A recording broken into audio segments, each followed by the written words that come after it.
Welcome again to Mowlems Racing Travels. In our previous programme, we tracked the birth of a brand new team, Ram Racing.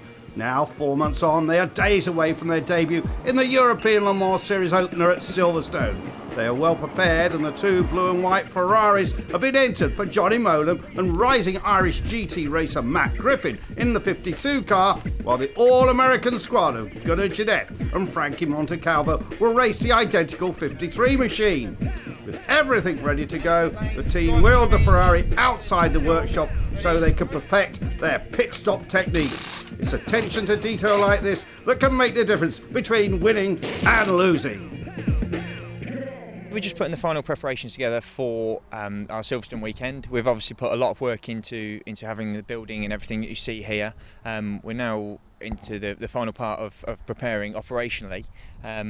And we're hoping that this is fine-tuning rather than mass change. This is something we're just trying to fettle the last few tenths of a second out of the team. A race, of course, is not just one at the weekend. That's why you're doing this. All these guys are doing these wheel changes in just over 20 seconds. That's pretty impressive. Absolutely. There's been a regulation change in that we can only have three guys changing wheels this year, which a lot of the guys have previous GT experience. With the regulation change, we've all had to adapt slightly, and people are from different formulas and whatnot. So it's good for us to all come in a fresh blank canvas and hopefully start on the right foot. We anticipate 2 fuel stops, and more than likely they're going to be reasonably full tanks, and 1 driver change. We would have thought, with the rules and the regulations the way they are, it promotes us to just change driver once. We think we've got quite a strong driver lineup for that. And with changing tyres twice, it pays for us to have the practice and put the time in now.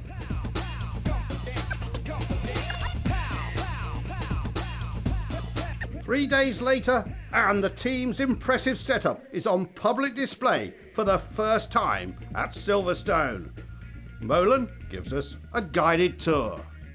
Well, a few months ago you probably saw us introducing Ram Racing. You saw the workshop empty, and now here we are at Silverstone in our garage with mine and Matt Griffin's steed here, and if you pan round over there you'll see the other 53 car of Frankie Montecalvo and Gunnar Jeanette. As you can see, it's a hell of a good team they've put together. Dan Shufflebottom has done a fantastic job putting this whole thing together. Yesterday was our first 2 official free practice sessions in the European Le Mans Series. We ended up quickest in one and second in the other, so fingers crossed it's going to go well for the race. If you'd like to follow me through, I'll show you a little bit around the team. As you can see, it's a very, very well put together team. It's almost brought the Formula 1 philosophy to sports cars. It's probably, in my opinion, my humble opinion, one of the best privateer setups that we've got here in the whole situation, and that includes the World Endurance Championship as well as the European Le Mans Series. Here you've got the helmet dryers all set up. That's my helmet here, waiting for later for qualifying. All the radio set up over here at the back, and if you follow me out this door, I'll show you a little bit the rest of the trucks that we've got out the back and the support system. 2 fantastic trucks here. I won't tell you how much they cost, but they're not cheap. Okay, Formula 1 standard. If you come into the back of this main support truck, you've got the damper dyno over here. You can see this is the whole thing. Everyone else is in here. They've got the data on the right. This is Kevin, the operations director. Vince, the engineer of the 53. Vince, give them a full blow. Go on, give them the accent. What are you talking about? True American, right? And if you come in here... The brain trust. The brain trust, exactly. This is Mark Showman, my engineer. How are you? Team principal Dan, who we've met before many, many times. Probably one of the most important people actually in the whole team, which is Linda. She's in charge of paying people, amongst many and many other things. We love her. We love her a lot. And obviously Frankie, driver of the 53 car. And as you can see, push outside, it's fantastic. It's actually 3D television, so again, everything in here, absolute top level, top standard for a top sports car team. And here's yet another very important, actually 2 very important people. Here we've got Gary Holland, Gaz, who's the crew chief of both cars. I told you I'd make you famous. This is Mark, also known as Sumo, main truckie. If you need anything at all in the team, you go to this man here. Okay, so this truck on the right-hand side is actually just the main storage truck, and that's used to take everything to and from all the circuits and basically have everything that we need in there in terms of spares, etc. And if you follow me around here, because obviously we've got some important sponsors coming to most of the races, you'll see an incredibly good hospitality setup as well here on the right-hand side. So I'll take you in there very quickly, show you around. We've actually got some guests from Zenith Hygiene PLC coming down here later on. So the team will be eating in here at 1, and all the guests will be in here shortly afterwards as well, eating with them. And then if you'd like to follow me up these stairs, this is actually our driver lounge. This is the driver lounge for all 4 drivers. We've got the lockers. If you pan back round here, you can actually see I've got my race suits in there, my boots. And that is it. That is Ram Racing, actually at the races, live. Time to meet Johnny's teammate, Matt Griffin. The team is brand new, but you wouldn't know it. You know, they're very, very well prepared with fantastic level of expertise within the team, and we're definitely starting in as we mean to continue, and it's, yeah, we'll see. The race is about to start now, so it's about to get exciting. Driving for a good team like this is probably all the more poignant for you, Matt, because you've driven some not so good cars in the past. You've had a bit of up and down career, which is definitely in the ascendant.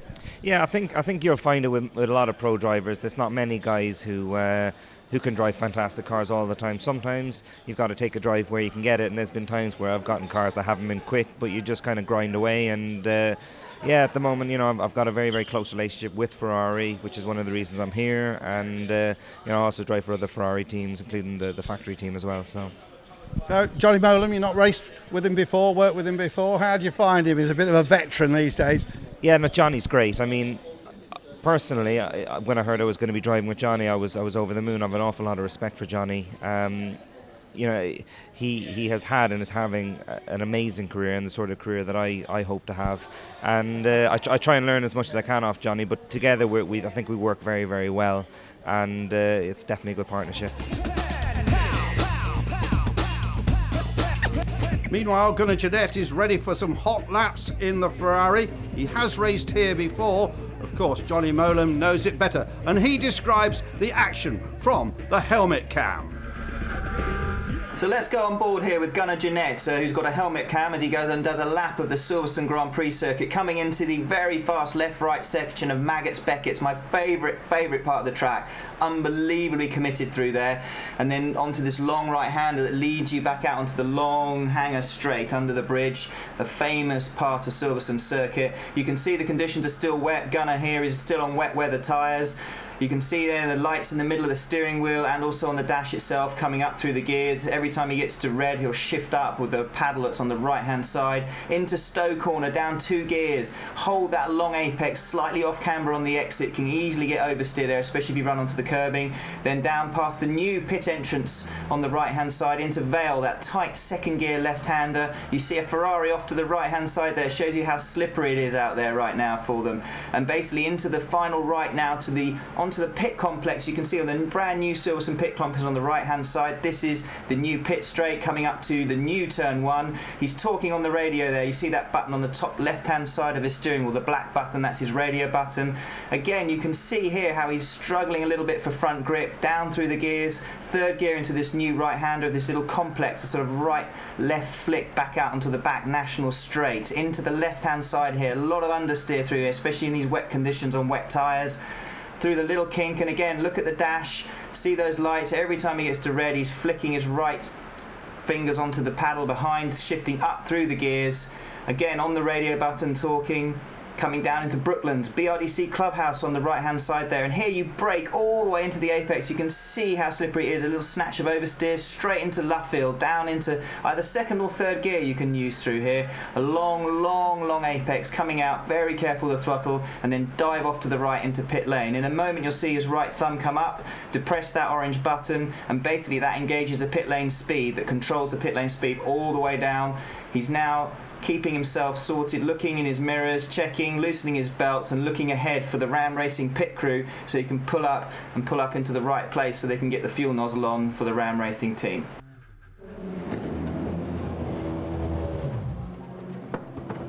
A couple of my American teammates, in particular Frankie Montecalvo, who actually hasn't had any time at all around Silverstone in the dry, has come over here to iZone with his teammate Gunnar Jeanette to have a go on the simulator, and I believe both of them have just finished actually.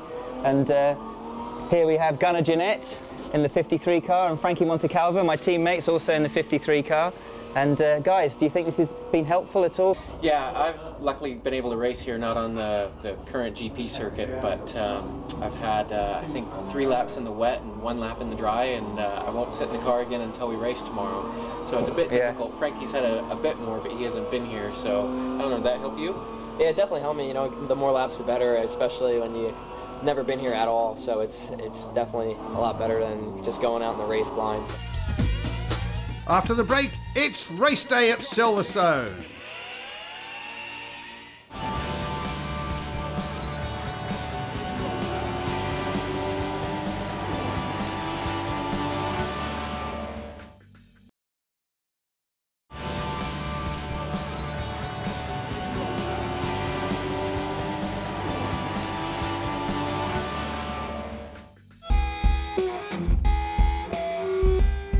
Welcome back to Mowlems Racing Travels and debut day for Ram Racing.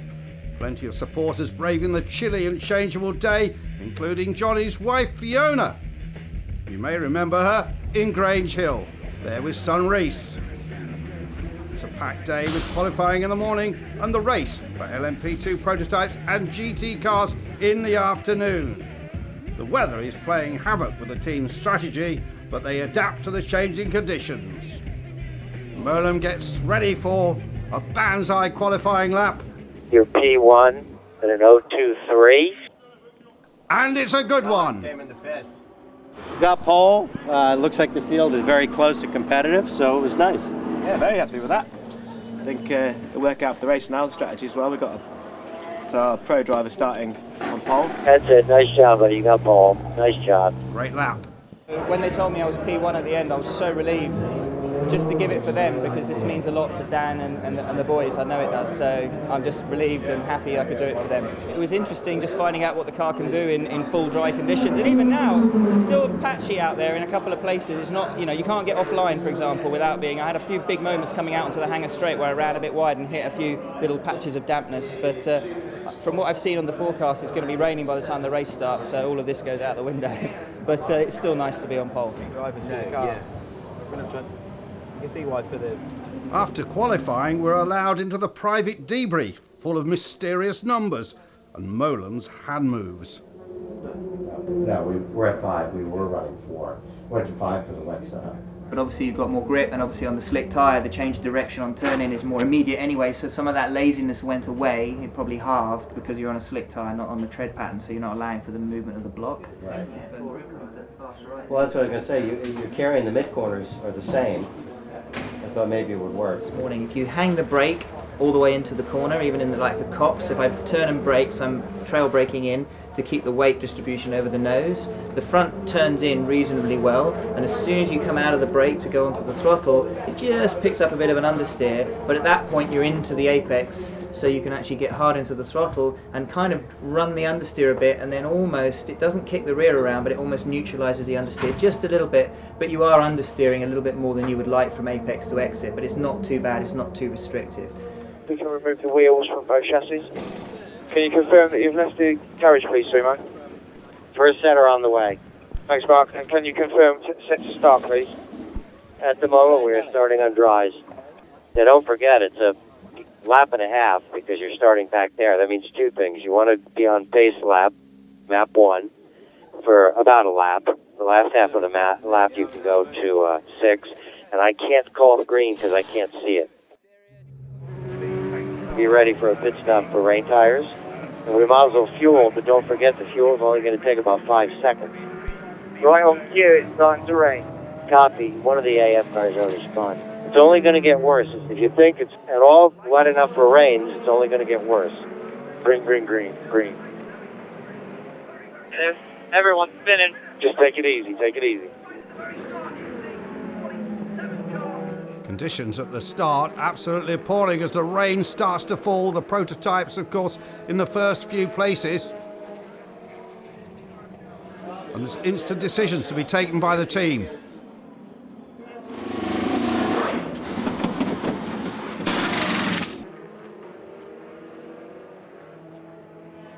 Okay, Frank, pit this lap for rain tires. 10-4, 10-4. We'll do a splash of fuel, splash of fuel. Okay, Frankie, reset. 10-4, reset fuel, switch to wet switch on tires. Copy, that's correct. We're ready. Frankie will be out of the way and we'll be perfect for you for full wet. If you could do 1 or 2 on him, it'd be best, because I think we'd burn out the reins right now. But be careful.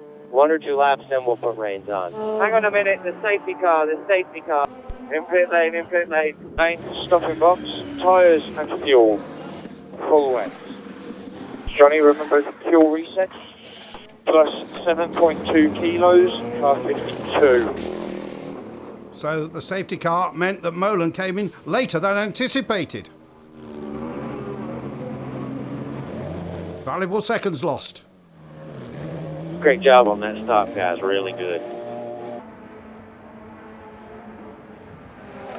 Mark, for reference, the Tandy Porsche did not put fuel in. Yes, I know. I saw that. They've got 2 silvers to get through, so he probably can't stay in the car that long. Where we can let Johnny extend his stint. That's why I did it. Conditions are getting worse. Yeah, I'll keep going.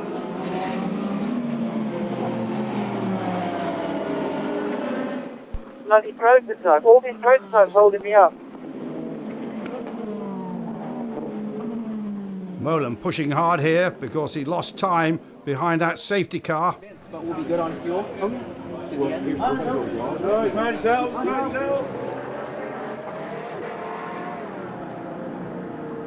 Quick spin from Frankie. Just had a little lock up and spun at the slow chicane. It's very slippery down here. I see you going there. You're good.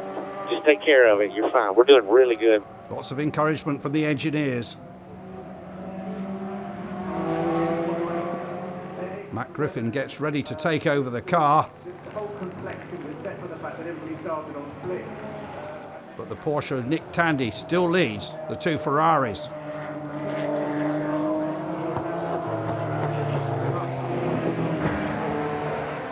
Look at the speed of Tandy as he passes the 53 car.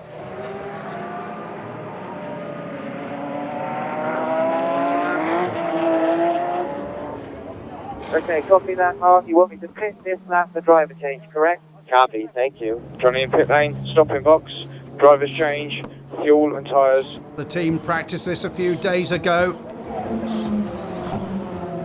Johnny will climb out and then he assists Matt Griffin to get comfortable, tighten up the belts, and all the time the rain is coming down here. In theory, there's still a long way to go. The Michelin wets come off and a fresh set goes on.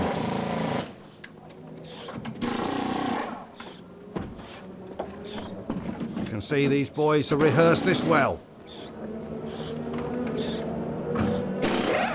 Mowlem comes back into the pits to report on the terrible conditions.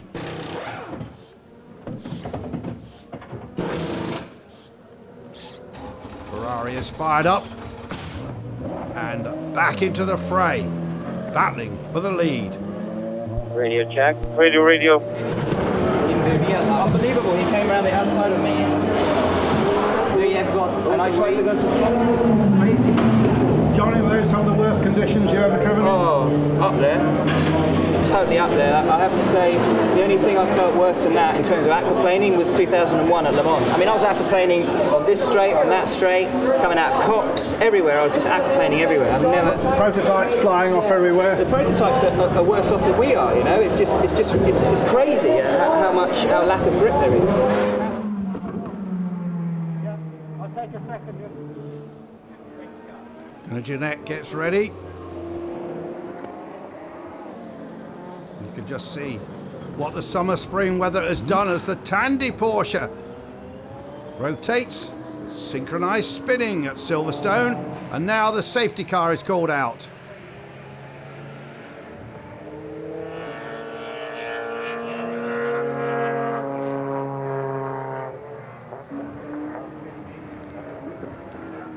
Look at the Ram Racing machine up there in 8th place overall, 8th and 10th.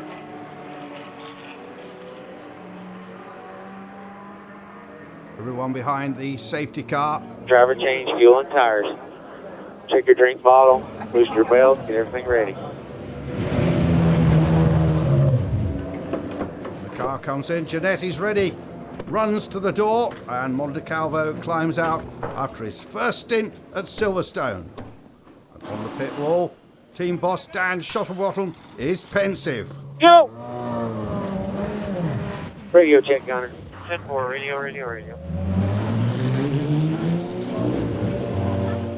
Back into the race, but behind the pace car. I nearly lost it under safety car, guys. We've either got wrong tyres or something, because this is just unbelievably crazy. His second gear from around the hangar straight, I nearly lost it. Yeah, I just wonder if we have any update on what the plan of race control is. I feel like I'm on the limit just to keep up with the safety car. Into the pit lane, we are going to stop the race. Red flag is currently being presented at all marshal posts. We have a red flag situation. So with the race called, it's second and third places in the GT class for Ram Racing. We knew from yesterday that it was going to rain at some point, but I think we're just a little bit unlucky with one of the safety cars being at the wrong time, but if you'd have said to us 15 months ago we'd be second and third in our first race, we'd have taken it for sure. And a pole, of course. And a pole, yeah. So we get a point for that as well. So it's a good haul of points to take away for the next round. Great group of guys working here, and obviously with it being our home race, it was a good chance to get the families of all the guys that have been working on it so hard down here to see what we've been doing. So it was off to the podium.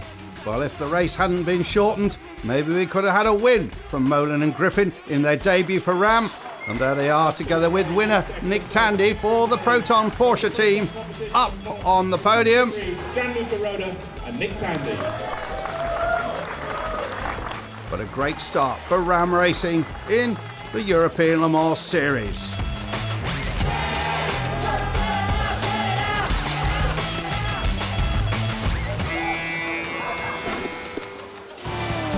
And the champagne sprayed again at round 2 of the series at Imola. But this time it was Mowlem and Griffin on the top step of the podium.